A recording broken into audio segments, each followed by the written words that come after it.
Hello, once again, good morning all of you.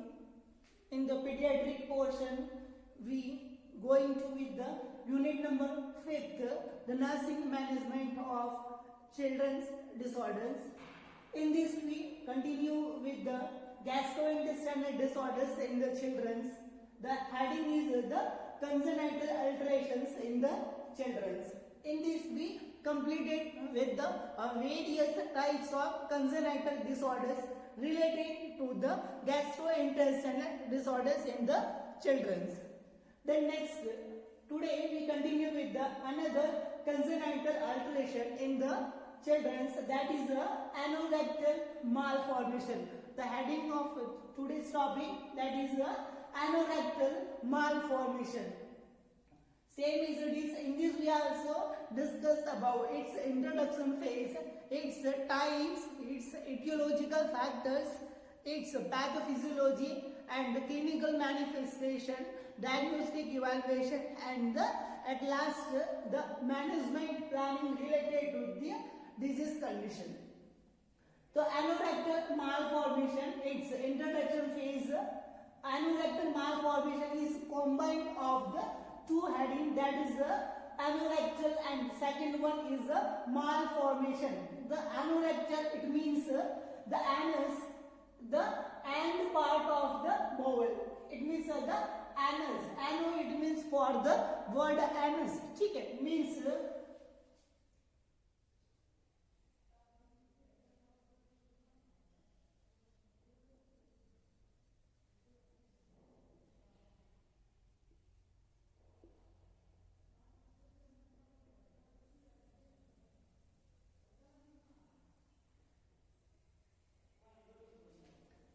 okay, you see, this is the digestive tract. ठीक है, तो digestive tract होता है, तो यहाँ से माउथ से pharynx, esophagus और stomach से small intestine, then last one the large intestine. ठीक है, large intestine का जो अलग अलग पोर्शन के अंदर जो कोलन वाला जो पोर्शन से स्टार्ट होती है, कोलन से आगे की तरफ जो वो असेंडिंग कोलन, ठीक है, ट्रांसवर्स कोलन, फिर नीचे आते वक्त वो सिग्मोइड, फिर उसके बाद में रेक्टम एंड द एनस. ठीक है, तो these are the parts of the large intestine. ठीक है, मींस द असेंडिंग कोलन.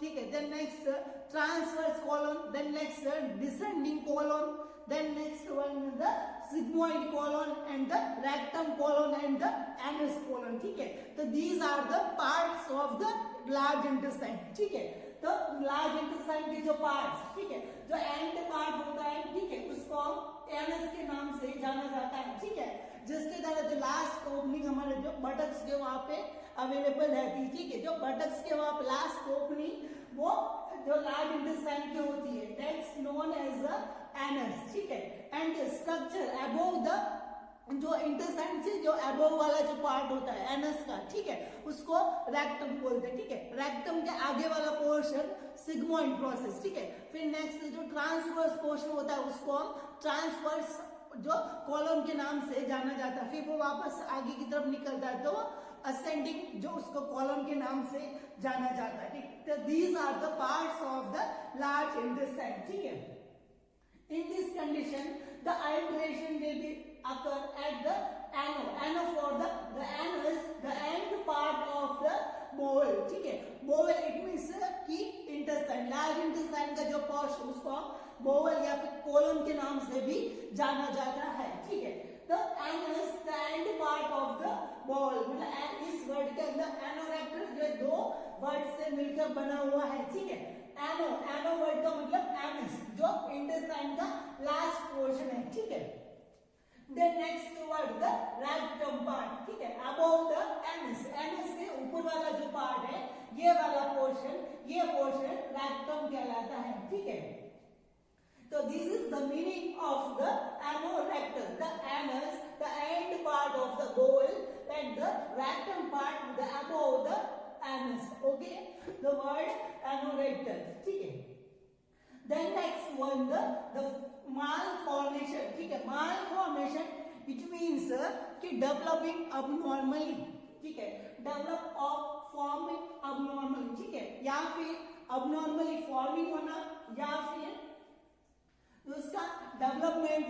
ठीक है, वो अबनॉर्मल तरीके से हो जाना, मतलब जिस नॉर्मल तरीके से उसका स्ट्रक्चर बन रहा है, ठीक है, मतलब उसका जो प्रिपरेशन, उसके जो फॉर्मिंग होता है, जिस तरह से जब वो नॉर्मल तरीके से जो फॉर्म होना चाहिए उसी वे के अंदर वो नहीं हो पाता है, ठीक है, वो उसके अंदर अबनॉर्मल तरीके से वो बन जाता है, ठीक है, मतलब फॉर्मिंग का मतलब उसका मेड, मतलब उसका मेकिंग, मतलब उसका बनना हो रहा है, ठीक है, मतलब वो उसका डेवलपमेंट या फिर उसका फॉर्मिंग अबनॉर्मल तरीके से कुछ होता है तो उसको माल फॉर्मेशन बोलते हैं, ठीक है।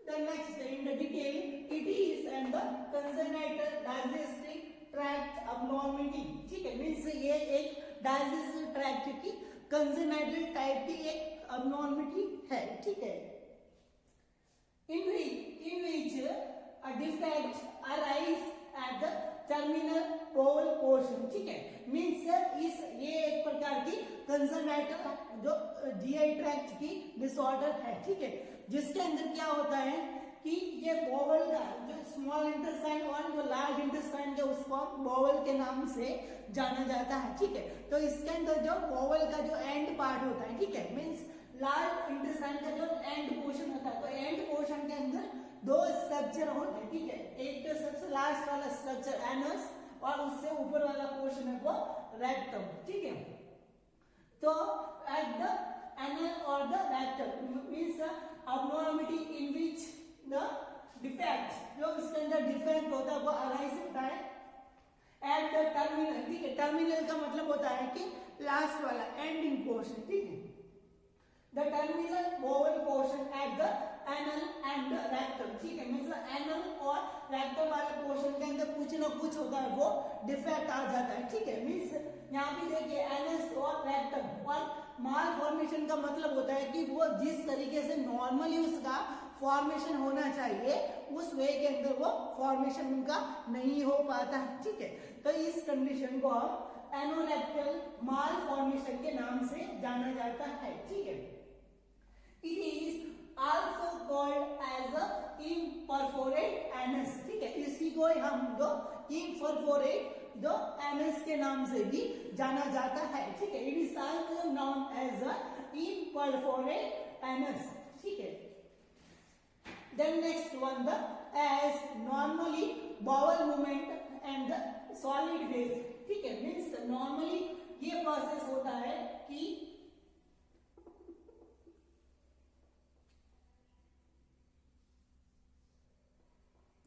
जैसे ही हम खाना खाते हैं, ठीक है, माउथ से खाना है वो हमने इंजेस्ट किया, ठीक है, खाना है वो हमने इंजेस्ट करने के बाद में वो फ्लो करता हुआ जो आगे पूरा इसोफेगस होता हुआ स्टमक के अंदर पहुंचेगा, स्टमक के अंदर उसका डाइजेशन थोड़ा बहुत यदि होता है तो वो हो जाता है, फिर आगे की तरफ वो स्मॉल इंटेस्टाइन के अंदर जाता है, ठीक है, स्मॉल इंटेस्टाइन के अंदर उसका एब्जॉर्प्शन होता है, उसका वापस मेटाबॉलिज्म प्रोसेस थोड़ा बहुत उसके अंदर भी डाइजेशन का प्रोसेस होता है वो अराइज उसके अंदर होता है, ठीक है, देन नेक्स्ट आगे की तरफ यही मेटाबॉलिज्म होने के बाद में हर उसका एब्जॉर्प्शन होने के बाद में जो एट लास्ट के अंदर जो खाने का जो वेस्ट है कोई भी फूड प्रोडक्ट बचा है तो उसका सारा होल अमाउंट होता है वो एब्जॉर्प्शन या फिर यूटिलाइज नहीं होता है, थोड़ा बहुत उसका वेस्ट एक्सक्रीशन होता है वो डेवलप मतलब उसके अंदर बचता है, ठीक है, तो उसी वेस्ट को आगे की तरफ जो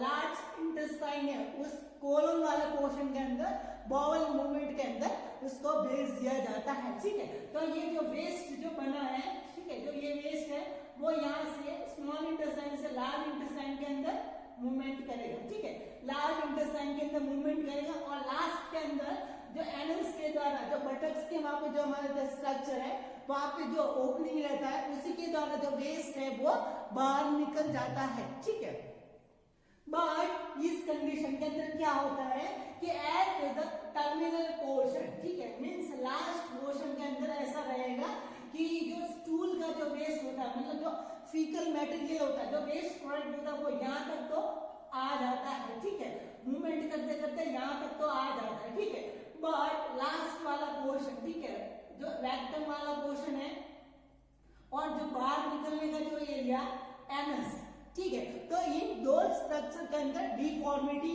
आ जाती है, ठीक है। तो अलग अलग टाइप की जो इसके अंदर जो डिफॉर्मिटी आने की वजह से जो the normally the bowel movement solid waste passes from the colon to the rectum and excreted out through the anus, ठीक है। मीन्स वो नॉर्मली ऐसा होता था कि खाना जो मूवमेंट करता करता जो रेक्टम से और एनस के द्वारा एंड लास्ट के अंदर उसको एक्सक्रीट आउट किया जाता था, ठीक है। But at the present time इसके अंदर क्या होगा, if there is a developed malformation, ठीक है, मीन्स रेक्टम और हम एनस की जो एरिया के अंदर हम बात कर रहे हैं, तो उसके अंदर कुछ डिफॉर्मिटी होने की वजह से, ठीक है, तो उसके अंदर डिफेक्ट होने की वजह से जो रेक्टम और एनस वाला पोर्शन के अंदर जो नॉर्मल मैकेनिज्म होता था कि एंड लास्ट पोर्शन के अंदर उस स्टूल के वेस्ट को एक्सक्रीटेड आउट करना, ठीक है, तो वो पोर्शन है वो उसका जो प्रोसेस, ठीक है, ये जो मैकेनिज्म जो नॉर्मल तरीके से जो हो रहा था वो अभी इसके अंदर अवेलेबल नहीं हो पाएगा, ठीक है। जो इसी कंडीशन को हम एनोरेक्टल मालफॉर्मेशन के नाम से जाना जाता है, ठीक है। It is about the introduction phase related to the anorectal malformation. Okay, the next one, after the introduction phase regarding the anorectal malformation, then next heading that is the types of the anorectal malformation, ठीक है, means जो children's में जो congenital जो GI tract का जो disorder the anorectal malformation, तो उसका सब टाइप्स के अंदर उसको डिवीजन किया गया है, ठीक है। तो these are the 4 subtypes regarding the anorectal malformation. The first one, the anal stenosis, the anal agenesis, the imperforate anal membrane or maybe the fistula, and the rectal agenesis. These are the subtypes regarding the anorectal malformation, ठीक है। Means इसके अंदर क्या क्या alteration रहता है, ठीक है। देखिए कि चिल्ड्रंस का जो नॉर्मल या जीआई ट्रैक्ट का होता है ये ऐसा स्ट्रक्चर होता है, ठीक है। जो ये माउथ से लेकर के oesophagus, then stomach, then small intestine, then the large intestine and the normal mechanism, इसके आगे ही जो ब्लैडर वाला पोर्शन है वो अटैच रहता है, ठीक है। नेक्स्ट जो नॉर्मल जो स्ट्रक्चर आप देखिए कि जो पीछे वाले पोर्शन के अंदर लार्ज इंटेस्टाइन वाला पोर्शन रहता है, आगे की तरफ ब्लैडर होता है वो इस पे के अंदर सिचुएटेड रहता है, ठीक है। तो नॉर्मली ये स्ट्रक्चर इसके अंदर ऐसा होता है, ठीक है। बट ये एनोरेक्टल मालफॉर्मेशन वाली कंडीशन के अंदर दिस टाइप ऑफ अल्ट्रेशन होता है वो इस बेबी के अंदर नॉर्मल ट्रैक्ट के अंदर अराइजेस हो जाते हैं, ठीक है। तो फर्स्ट कंडीशन आती है एनल स्टेनोसिस, ठीक है। तो वर्ड स्टेनोसिस और एनल के बारे में आपको पता ऑलरेडी होगा, ठीक है। द एनस का मतलब होता है कि एनल का मतलब होता है कि जो लार्ज इंटेस्टाइन का जो एंड वाला पोर्शन होता है जिसको हम क्या बोलते हैं, एनस, ठीक है। और स्टेनोसिस का मतलब आपको ऑलरेडी बहुत बार आपको ये रिपीटेडली ये जो टर्म है वो आ रही है कि वर्ड स्टेनोसिस का मतलब होता है कि नैरोइंग हो जाना, जितना इसका जो नॉर्मल रास्ता जो डायमीटर जितना होता है, ठीक है, मीन्स इतना जो नॉर्मल है डायमीटर, तो उसका किसी प्रॉब्लम होने की वजह से सिकुड़न जाना, ठीक है, रास्ता इतना हो जाना। पहले जब नॉर्मली ऐसा होना चाहिए था, अभी अब नॉर्मल कंडीशन के अंदर वो स्टेनोसिस मतलब सिकुड़न आ जाती या फिर कोई किसी भी वे के अंदर उसके अंदर ऑब्स्ट्रक्शन आ जाता है, ठीक है। तो इसके अंदर ऑब्स्ट्रक्शन होगा वो कहाँ पे आएगा, एज द एनल पार्ट के अंदर, ठीक है। एज एग्जांपल कि ये वाली कंडीशन आप देखिए कि ये एनएस का नॉर्मल ये एनएस वाला पोर्शन है, ठीक है, लास्ट पोर्शन जो एनएस वाला पोर्शन इसके अंदर शो हो रहा है, ठीक है। बट इस कंडीशन के अंदर क्या जो प्रॉब्लम अराइज होती है कि ये एनएस का जो नॉर्मल डायमीटर इतना होते हैं इसके अंदर नहीं होता है, और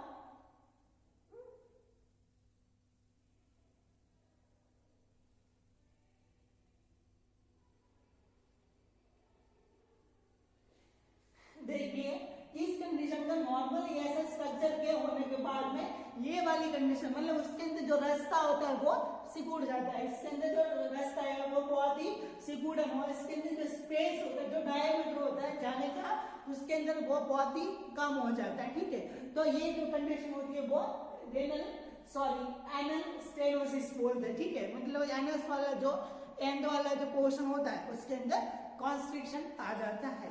ठीक है, then next one the anal agenesis. ठीक है, the word anal agenesis it means है कि वर्ड एनल का मतलब होता है same is it is anus. ठीक है, और अजेनेसिस, ठीक है, तो वर्ड जेनेसिस का मतलब होता है कि फॉर्मेशन होना। ठीक है, उसका वापस जनरेट होना। ठीक है, मतलब उसका फॉर्मेशन होना। तो इस फॉर्मेशन को जेनेसिस का मतलब होता है कि फॉर्मेशन होना। ठीक है, और इसके अंदर आ रहा है अजेनेसिस। ठीक है, तो ये का मतलब होता है कि एब्सेंट। ठीक है, इसके आगे ए लग गया मतलब एब्सेंट। ठीक है, तो अजेनेसिस का मतलब होता है कि जो एनस वाला पोर्शन है उसका फॉर्मेशन ही एब्सेंट होता है। ठीक है, मींस इस कंडीशन के अंदर ऐसा हो गया कि बेबी के नॉर्मल जो जीआई ट्रैक्ट का फॉर्मेशन के अंदर जो एनएस वाला जो पोर्शन इसके अंदर दिखाई दे रहा है। ठीक है, तो ये एनएस वाला पोर्शन है वो उसके अंदर फॉर्मेशन ही नहीं होगा। ठीक है, जो लास्ट कॉलम रहेगा वो रेक्टम तक ही रहेगा। ये वाला जो पोर्शन जो रिमेनिंग रह गया है, ठीक है, तो इसके अंदर जो रेक्टम वाला पोर्शन तक ही रहेगा। ऐसी सिचुएशन होगी जिसके अंदर ये एनल वाली कंडीशन है, मतलब जो एनएस वाला जो पोर्शन है वो उसके अंदर डेवलप उसका फॉर्मेशन ही नहीं होगा। तो this condition that is anal agenesis. Okay, then next one the imperforate anal membrane और द फिस्टुला। ठीक है, जो एनोरेक्टल मालफॉर्मेशन वाला जो टाइप्स के अंदर जो थर्ड टाइप होता है द इम्परफोरेट एनल मेम्ब्रेन और द फिस्टुला। तो देन नेक्स्ट कंडीशन के अंदर आप देखिए कि ये जो नॉर्मल स्ट्रक्चर होता है जीआई ट्रैक्ट के अंदर ये एनस होता है। ठीक है, तो एनस का जो एंड वाला पोर्शन है, ठीक है, जो ये एंड वाला पोर्शन था इसके अंदर जो एक ओपनिंग होती है वो अवेलेबल रहती है। ठीक है, नॉर्मल ऐसा स्ट्रक्चर होता है कि इसके लास्ट वाले पोर्शन जो हमारे बटक्स वाला जो एरिया है उस वाले पोर्शन के अंदर ओपनिंग होती है वो अवेलेबल रहती है। ठीक है, तो इस चिल्ड्रंस का जो ओपनिंग होगी उसके अंदर भी ये लास्ट जो एनस का जो पोर्शन होता है उसके अंदर ओपनिंग होती है वो अवेलेबल रहती है। ठीक है, बट इस थर्ड टाइप की जो अल्टरेशन होगा उस कंडीशन के अंदर ऐसा होता है कि ये जो ओपनिंग होती है एक मेम्ब्रेन के द्वारा कवर होती है। ठीक है, ये ओपनिंग होती है वो खुली नहीं होती है। ठीक है, ये जो ओपनिंग होगी वो एक पतली सी जो मेम्ब्रेन होती है, एक जो लेयर होती है उसके द्वारा वो ये जो पाइपलाइन इसके अंदर वो कवर्ड रहती है। ठीक है, इस वे के अंदर इसके अंदर कवरिंग रहेगी। तो इस कंडीशन को इम्परफोरेट एनल मेम्ब्रेन के नाम से जाना जाता है। ठीक है, मतलब इसके अंदर जो ओपनिंग होगी वो ओपन मतलब खुली हुई नहीं रहेगी, वो किसी के द्वारा कवर्ड वो क्लोज रहेगी एक पतली सी मेम्ब्रेन के द्वारा। ठीक है, then next one the fistula. ठीक है, फिस्टुला का मतलब होता है कि एक ऑर्गन का दूसरे ऑर्गन के साथ में कनेक्शन हो जाना। ठीक है, जैसे कि ट्रैकिया और इसोफेगस। ठीक है, मींस ये हमारे जो श्वास ये जो स्टमक के साथ में जुड़ी है, अगर लंग्स के साथ में जुड़ी हुई जो एक होती है वो ट्रैकिया, जिसको लिए लंग्स वगैरह होते हैं। ठीक है, तो ये लंग्स और ये दोनों ट्यूब होती है वो एक साथ में रहती है। ठीक है, तो ट्रैकिया और इसोफेगस का आपस में कनेक्शन हो जाना। ठीक है, मींस ये ट्रैकिया और इसोफेगस दोनों जुड़ गए। ठीक है, तो ये कहलाता है फिस्टुला। अभी जो जीआई ट्रैक्ट के अंदर फिस्टुला होने का रीजन क्योंकि इसके आगे वाले पोर्शन के अंदर आप देखिए ब्लैडर है, मतलब यूरिनरी ट्रैक्ट के ऑर्गन है। ठीक है, आगे वाले पोर्शन के अंदर, और पीछे वाले पोर्शन के अंदर आप देखिए ये जो पीछे वाला पोर्शन है इसके अंदर जो जीआई ट्रैक्ट का पोर्शन है। ठीक है, तो इसी कंडीशन के अंदर ऐसा होगा कि यहाँ पे भी जो ब्लैडर वाला पोर्शन है, ठीक है, वो इंटेस्टाइन के साथ में जुड़ जाएगा। ठीक है, ऐसा कनेक्शन होगा कि ब्लैडर और लार्ज इंटेस्टाइन के दोनों के आपस के अंदर उसका कनेक्शन होता है, वो फॉर्मेशन हो जाता है, ठीक है। और इस कंडीशन के अंदर जो एनएस वाले रूट के अंदर भी जो यूरिन आ सकता है, यहाँ का यूरिन होता है वो इसके अंदर जा सकता है, और यहाँ का जो स्टूल होता है मतलब जो फीकल मटेरियल होता है, जो फेस मटेरियल होता है, वो यूरिन के साथ में भी बाहर आ सकता है, ठीक है। यूरिन है वो एनएस के द्वारा भी आ सकता है, और एनएस के द्वारा जो यूरिन के अंदर जो फीकल मटेरियल स्टूल होता है वो भी यूरिन के साथ में आ जाता है, ठीक है। क्योंकि जो आगे वाला यूरिनरी ट्रैक्ट के जो ऑर्गन है और फीमेल के अंदर जो रिप्रोडक्टिव ऑर्गन वेजाइना, उस वेजाइना के साथ में उनका कनेक्शन होता है वो बन जाता है, ठीक है। तो ये थर्ड इसका टाइप था इम्परफोरेट एनल मेम्ब्रेन और द जो फिस्टुला वाली कंडीशन, ठीक है। Then next, the fourth part, the subtypes of the anorectal malformation, that is the rectal or genesis, ठीक है।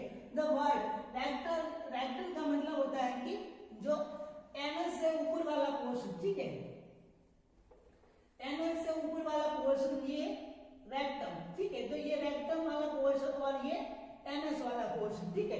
तो इस कंडीशन के अंदर आप देखिए कि रेक्टल और जेनेसिस, ठीक है। रेक्टल का मतलब होता है कि एनएस से ऊपर वाला जो पोर्शन होता है रेक्टम, ठीक है, और इसके अजेनेसिस का मतलब कि जेनेसिस का मतलब फॉर्मेशन और ए स्टैंड फॉर द एब्सेंट, ठीक है। तो इस कंडीशन के अंदर क्या होगा कि ये जो रेक्टम वाला पोर्शन है वो एब्सेंट रहेगा, बना हुआ नहीं होगा, ठीक है। तो ऐसी कंडीशन उसके अंदर अराइज हो जाती है, ठीक है। ये वाला पोर्शन है वो ब्लॉक हो जाएगा और ये भी ब्लॉक हो जाएगा, ठीक है। तो ये रेक्टम वाला पोर्शन होता है वो उसके अंदर नहीं बना हुआ होता है, या फिर जो टोटली एब्सेंट उसके अंदर होता है, तो वो कंडीशन रेक्टल और जेनेसिस वाली कंडीशन कहलाती है, ठीक है। ओके, तो these are the types of the anorectal malformation. First one the anal stenosis, then second one the anal agenesis, third one the imperforate anal membrane at the fistula, or the last one the rectal agenesis. Okay, then next in the anorectal malformation we discussed about the its introduction phase is the various types. The next heading, that is the causative factors, means the etiological factors which may arise the anorectal malformation condition. See, the exact cause is still unidentified, ठीक है। Means जो अभी तक जो congenital disorders हमने जो discuss किए, ठीक है, तो सेम इज उनके जैसे के जैसे इस कंडीशन का भी कोई एग्जैक्ट कॉज मतलब जो उसका रीजन क्या है, ठीक है, तो अभी तक आइडेंटिफाई नहीं किया गया है, ठीक है। बट से मतलब उसका इमेजिंग हम उसका अनुमान लगा सकते हैं कि ये इसकी वजह से मे भी हो सकता है, ठीक है, but it is not a clarification, मतलब जो एक्चुअल इसका कॉज नहीं है, ठीक है।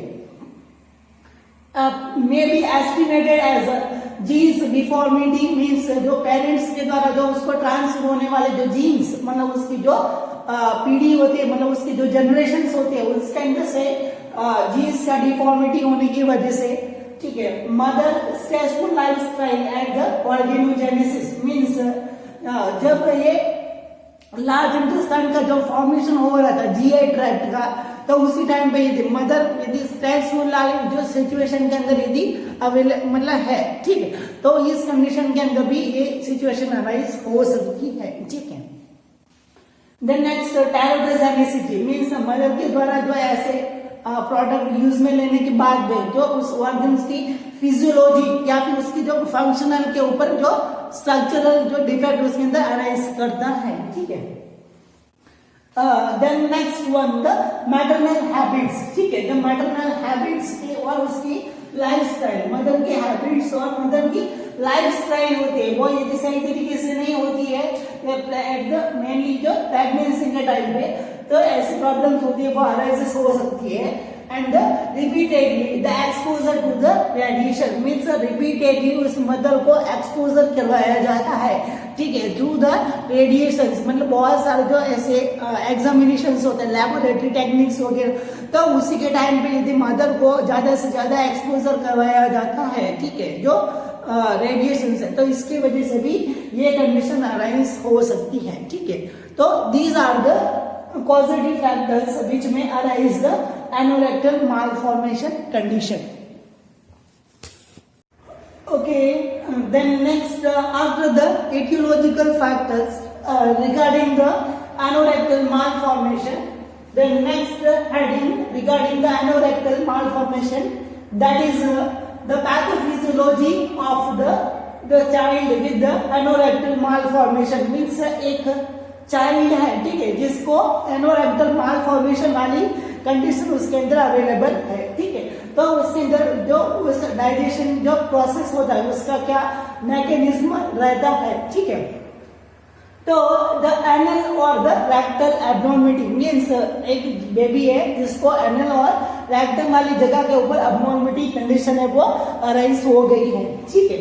तो उसके अंदर when the child ingest the food product, ठीक है, मीन्स जो चाइल्ड होता है वो अपने माउथ के द्वारा जो खाना वगैरह कुछ भी मिल्क या फिर जो अदर सॉफ्ट डाइट प्रोडक्ट होता है वो खाता है, फिर यहाँ से वो आगे मूवमेंट करते हुए वो जो ईसोफेगस से होता है वो स्टमक के अंदर जाता है, ठीक है। स्टमक के अंदर जाने के बाद वो उसके अंदर उसका डाइजेशन हो जाता है, फिर आगे जाता है वो स्मॉल इंटेस्टाइन वाले एरिया के अंदर, ठीक है। स्मॉल इंटेस्टाइन वाले जो एरिया के अंदर वापस जाता है, देन नेक्स्ट स्मॉल इंटेस्टाइन वाले एरिया के अंदर थोड़ा बहुत डाइजेशन, उसका एब्जॉर्प्शन और उसका मेटाबॉलिज्म होता है वो हो जाता है। मतलब हमको जितना जो नीड होता है उसका मेटाबॉलिज्म होने के बाद में उसका एब्जॉर्प्शन हो जाता है और उसके थोड़ा बहुत डाइजेशन भी हो जाता है, ठीक है। फिर लास्ट में ये सब खाने का पूरा प्रोसेस होने के बाद में at last the forming the faecal waste material, मतलब जो वेस्ट मटेरियल होता है उसका फॉर्मेशन होता है वो होता है, ठीक है। जब वेस्ट मटेरियल का फॉर्मेशन होता है वो आगे की तरफ जाता है जो हमारे लार्ज इंटेस्टाइन के अंदर, ठीक है, जो लार्ज इंटेस्टाइन वाले एरिया के अंदर जाता है।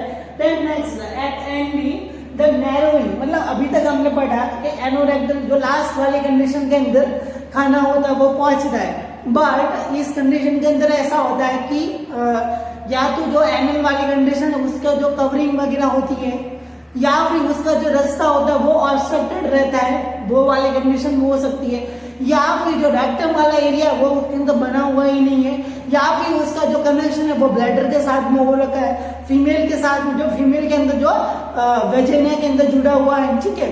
तो ये बहुत सारी जो प्रॉब्लम्स अराइजेस हो सकती है, ठीक है। तो इसकी वजह से द सिम्टम्स आर अराइज, ठीक है, और उसकी वजह से बहुत सारे जो सिम्टम्स होते हैं उसके अंदर अराइजेस होते हैं, ठीक है।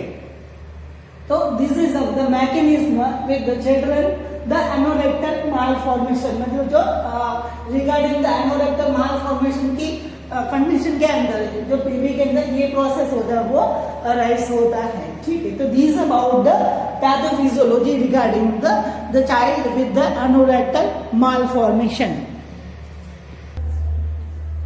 Okay, then next one, after the pathophysiology regarding the anorectal malformation, then next one, the clinical manifestations arises in the anorectal malformation condition, ठीक है। मीन्स जो anorectal malformation वाली कंडीशन है उसके अंदर बेबी के अंदर कौन कौन से सिम्टम्स है वो हम नोटिफाई हम कर सकते हैं, ठीक है।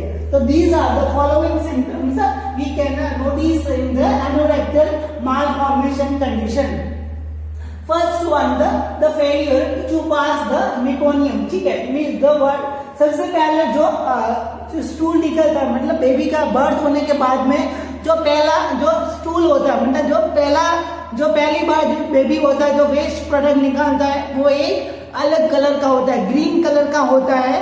तो वो ग्रीन कलर का एक जो स्टूल होता है उसको हम मिकोनियम के नाम से जाना जाता है, ठीक है। तो ये टर्म याद रखिए, द वर्ड मिकोनियम का मतलब होता है कि बेबी का सबसे पहला, मतलब जो पहली बार जो स्टूल करता है उसको मिकोनियम बोलते हैं, ठीक है। तो चिल्ड्रंस के अंदर किसी एब्नॉर्मलिटी होने, मतलब जो एनस और जो रेक्टम वाले एरिया के अंदर यदि अबनॉर्मलिटी होने की वजह से जो पहला जो स्टूल निकलता है उसको पास करने के अंदर वो फेलियर हो जाएगा, मतलब अच्छी तरह वो उसको सक्सेसफुल तरीके से उसको बाहर एक्सक्रीट आउट नहीं कर पाएगा, ठीक है। Then next the greenish bulging mass at the palpable means ये जो एनस वाला एरिया है, ठीक है, तो अंदर ये यदि कवरिंग रहेगा, ठीक है, मीन्स ये ओपनिंग यदि नहीं रहेगी तो जो ग्रीन कलर का जो स्टूल है, ठीक है, वो यहाँ तक पहुंच जाएगा और यहाँ तक अवेलेबल रहेगा, ठीक है। तो ग्रीन कलर का जो स्टूल है वो यहाँ तक तो पहुंच गया, ठीक है, बट इसके आगे की तरफ जो बाहर की तरफ होता है वो एक्सक्रीट आउट नहीं हो पाता है, ठीक है। तो ये क्यों नहीं हो पाता है? क्योंकि इसकी ओपनिंग है वो अच्छी तरह से नहीं है या फिर ये बहुत ही ऑब्स्ट्रक्टेड हो चुका है, ठीक है। तो इसकी वजह से जो एनस वाला जो एरिया हम देखेंगे, ठीक है, वहां पे हम उसको टच करेंगे तो हमको ऐसा लगेगा कि ग्रीन कलर का कुछ जमा हुआ है, मतलब यहाँ पे कुछ पड़ा हुआ है ग्रीन कलर का, हमको ऐसा लगेगा, ठीक है। तो ग्रीनिश बल्जिंग का मतलब होता है कि हमको ऐसे उभरा हुआ पोर्शन लगेगा, क्योंकि इस कंडीशन के अंदर जो एनस वाला ये बेबी है जब वो उल्टा है, ठीक है, बेबी उल्टा पोर्शन करके आपको समझाने के लिए बनाया गया है, ठीक है। तो बेबी का जो एनस वाला पोर्शन है वहां पे हम ऐसे टेप मतलब टच करके यदि हम देखते हैं, ठीक है, तो हमको ऐसा ग्रीन कलर का जो एक बल्जिंग मास होता है वो हमको दिखता है, ठीक है। ग्रीन कलर का क्यों? क्योंकि जो पहली बार जो मिकोनियम निकलता है वो पहला स्टूल होता है वो उसके अंदर एक्सक्रीटेड आउट नहीं हो पाता है, ठीक है। तो और वो बेसिकली ग्रीन कलर का होता है, तो इसकी वजह से ग्रीन कलर का हमको मास होता है वो हमको ऐसे पैल्पेबल होने को मिलता है, ठीक है। Then next, the anal opening is absent, only a dimple and small depression is there, ठीक है। मतलब इस कंडीशन के अंदर ओपनिंग होगी वो एब्सेंट रहती है, ठीक है। मीन्स नॉर्मली क्या होता था कि ये जो बटक्स वाला एरिया जो है, ठीक है, तो इसके अंदर इंटेस्टाइन यदि ओपन रहती तो इंटेस्टाइन के अंदर ये ऐसी ओपनिंग रहती थी, ठीक है। मीन्स यदि इंटेस्टाइन यदि जुड़ी हुई हो, ठीक है, जुड़ी हुई यदि होती है तो इसके अंदर एक ओपनिंग होती है वो अवेलेबल रहती है, ठीक है, ये पोर्शन है वो खुला रहता है, ठीक है। बट इस कंडीशन के अंदर ऐसा कोई एनोरेंटल वाली माल फॉर्मेशन वाली कंडीशन के अंदर किसी सब टाइप्स के अंदर ऐसा होता है कि ये जो क्लोजिंग मतलब ये नहीं हो पाता और उसके अंदर ये एक खड्डा होता है वो अवेलेबल रहता है, ठीक है। मीन्स जो गाल के ऊपर जो डिम्पल पड़ता है, ठीक है, मतलब एक जो खड्डा बन जाता है, ठीक है। तो सेम जो एनल वाली जगह के ऊपर भी एक जो डिप्रेशन मतलब एक जो ये खड्डा है वो बन जाता है, ठीक है। ओपनिंग नहीं होती है बट एक जो डिप्रेशन होता है वो उसके अंदर अवेलेबल रहता है, ठीक है। तो only the opening is absent, only the dimple and small depression is there, मतलब ये जो स्मॉल डिप्रेशन होता है मतलब एक जो खड्डे के जैसा जो स्ट्रक्चर होता है वो उसके अंदर अवेलेबल रहता है, ठीक है। The fecal material in the urine is the fistula, ठीक है, मीन्स जो वेस्ट प्रोडक्ट यदि यहाँ से निकल रहा है तो एनएस का यदि ऑब्स्ट्रक्शन यदि है, एनएस से यदि नहीं जा पा रहा है तो यदि एनएस के आगे जो स्ट्रक्चर होता है ब्लैडर या जो यूरिथ्रा वगैरह होती है तो उसके साथ में उसका यदि कनेक्शन बना हुआ है, ठीक है, तो वो जो उस वेस्ट प्रोडक्ट होगा वो यूरिन के साथ में भी आउट एक्सक्रीटेड हो सकता है, ठीक है। तो fecal material in the urine if the condition of the fistula वाली कंडीशन होने की वजह से ये सिचुएशन अराइज हो सकती है, ठीक है। Then next the urinary tract defects or the sexual alteration, ठीक है, मतलब यूरिनरी ट्रैक्ट का यदि जो वेस्ट प्रोडक्ट होता है वो यदि ब्लैडर के अंदर आएगा या फिर ब्लैडर के अंदर जो अबनॉर्मलिटी अराइज कर सकता है और यूरिनरी ट्रैक्ट इन्फेक्शन अदर जो सेक्सुअल प्रॉब्लम्स होती है उसके अंदर अराइज हो सकती है, ठीक है। Then next urination or defecation holding capacity process will be failure, मतलब जो मस्कुलर जो अबनॉर्मलिटी मतलब जो स्फिंक्टर उसके जो वाल वगैरह होता है तो यदि एनोरेक्टल या फिर जो रेक्टम वाली कंडीशन के अंदर डिफॉर्मिटी आने की वजह से जो यूरिन को रोकने की कैपेसिटी और उसको स्टूल को रोकने की जो कैपेसिटी मतलब एक चिल्ड्रंस की जो मसल्स होती है वो डेवलपिंग हो रही है और उसके जो वाल होते हैं मतलब स्टूल को कंट्रोल में करके रख सकता है, यूरिन को कंट्रोल में किया जाता है। तो ऐसा जो मैकेनिज्म ऐसी जो कैपेसिटी जो चिल्ड्रंस के अंदर जो डेवलप होनी चाहिए, ठीक है, वो अच्छी तरह से फॉर्मेशन नहीं हो पाती है और जो बेबी के अंदर अबनॉर्मलिटी होती है वो अराइज हो सकती है इस एनोरेक्टल मालफॉर्मेशन की वजह से। तो these are the symptoms we can notice in the anorectal malformation. Okay, then next the diagnostic evaluation regarding the confirmation of the anorectal malformation, ठीक है, मीन्स जो anorectal malformation वाली जो कंडीशन अराइज है, ठीक है, तो उसका कंफर्मेशन हम कैसे करेंगे, ठीक है। तो सेम इज दिस जो इससे पहले हमने जो डिस्कशन किया, ठीक है, जो हिस्ट्री कलेक्शन हम होता है उसके अंदर कलेक्शन करेंगे, फिजिकल एग्जामिनेशन उसके जो साइन ऑफ सिम्टम्स या फिर उसका हेड टू टो बॉडी का इवेल्युएशन में उसका असेसमेंट हम करेंगे, ठीक है। फिर बैरियम स्वेलोइंग, ठीक है, बैरियम जो स्वेलोइंग जो मैंने बताया था कि जो रेडियो एक्टिव जो प्रोडक्ट जो बेरियम होता है उसको हम खिलाते हैं, ठीक है, तो वो जहां तक जो ऑब्स्ट्रक्शन नहीं होगा तब वो पूरा जीआई ट्रैक्ट के अंदर सर्कुलेट होगा। फिर उस पर्सन को जो स्कैनिंग के सामने हम रखेंगे, तो जहां जहां पे जो बेरियम है वो सर्कुलेट हुआ है, ठीक है, तो उस पूरे बॉडी के पार्ट के अंदर बेरियम होगा वो जाएगा, जहां पे ऑब्स्ट्रक्शन हो गया वहां तक वो नहीं पहुंच पाएगा, ठीक है। तो एनल और रेक्टम वाले जो एरिया के अंदर जहां पे भी यदि डिफेक्ट होगा तो उस एरिया के अंदर यदि जो बेरियम होता है वो हमको नहीं दिखेगा, ठीक है। तो बेरियम के द्वारा भी ऐसे हम कंफर्मेशन होता है वो हम कर सकते हैं, ठीक है, मतलब जहां जहां पे जो बेरियम वाला प्रोडक्ट यदि जाएगा, इस कंडीशन के अंदर ऐसा हो रहा है कि कहीं ना कहीं एनएस या फिर जो रेक्टम वाले पोर्शन के अंदर डिफेक्ट होगा, ठीक है, तो इसके अंदर क्या होगा कि बेरियम होगा वो रेक्टम और एनएस वाली जगह के ऊपर नहीं जा पाएगा, ठीक है। तो ऐसी प्रॉब्लम है वो हम आइडेंटिफाई कर सकते हैं, ठीक है। देन नेक्स्ट अल्ट्रासोनोग्राफी, मतलब रेडियो एक्टिव जो रेस होते हैं, जो सोनोग्राफी करके भी इमेजेस के द्वारा भी हम उसका आइडेंटिफिकेशन हम कर सकते हैं, ठीक है। देन नेक्स्ट सीटी स्कैनिंग हम उसके अंदर करेंगे, जो सीटी स्कैन में जो क्लियर इमेजेस होती है उसको हम आइडेंटिफाई हम कर सकते हैं, ठीक है। देन नेक्स्ट स्पेसिफिक टाइप का जो एक टेस्ट किया जाता है द रेडियो एक्टिव इन्वर्टोग्राम, ठीक है, तो रेडियो एक्टिव इन्वर्टोग्राम किया जाता है, ठीक है, मतलब जो मस्कुलर स्ट्रक्चर होता है वो अच्छी तरह से आइडेंटिफाई करने के लिए एक स्ट्रक्चर का होता है, जैसे कि बेबी को हवा के अंदर रखा जाता है, ठीक है, मीन्स इंटेस्टाइन वाला एरिया होता है उसके अंदर गैस का फॉर्मेशन किया जाता है, ठीक है, मतलब बेबी को होता है वो उसको हवा के अंदर रखते, ठीक है, मतलब उसको थोड़ा ऐसे हैंगिंग करके रखते बेबी को उल्टा, ठीक है, तो बेबी को उल्टा करके यदि इस वे के अंदर हम रखते हैं, फिर इस वाले एरिया के अंदर एक पॉइंट रखते हैं, ठीक है, मतलब जो एनएस के वाला एरिया के अंदर जो एक जो पॉइंट है वो पॉइंट यदि हम उसके अंदर रखते हैं, ठीक है, फिर इसका रेडिएशन के द्वारा इसको एक्सपोज करते हैं, ठीक है, तो हमको पता लगेगा कि जहां पे जो कॉइल रखा हुआ है तो वहां का एरिया होता है, वहां से तो वो इंटेस्टाइन का जो एरिया है वो कैसा है, ठीक है। तो यदि ये कॉइल होता है इसके द्वारा हमको पता लगेगा कि यहाँ तक है वो एनएस वाली जो ओपनिंग है, ठीक है, और इससे आगे वाला एरिया यदि यहाँ से हम रेडिएशन एक्सपोजर करेंगे तो हमको पर्टिकुलर जो जगह कौन सी उसके अंदर जो डिफेक्ट है वो उसके अंदर हम आइडेंटिफाई कर सकते हैं, ठीक है। मीन्स इसके अंदर क्या करेंगे कि बेबी को जिसको हवा के अंदर हम उसको हैंगिंग करते हैं, ठीक है, मीन्स हवा वाला पोर्शन होता है इसके अंदर यदि जो फूल जाएगा, ठीक है, मतलब एनएस वाला एरिया उसके अंदर हमको विजुअलाइजेशन होगा वो अच्छी तरह से हो पाएगा, ठीक है।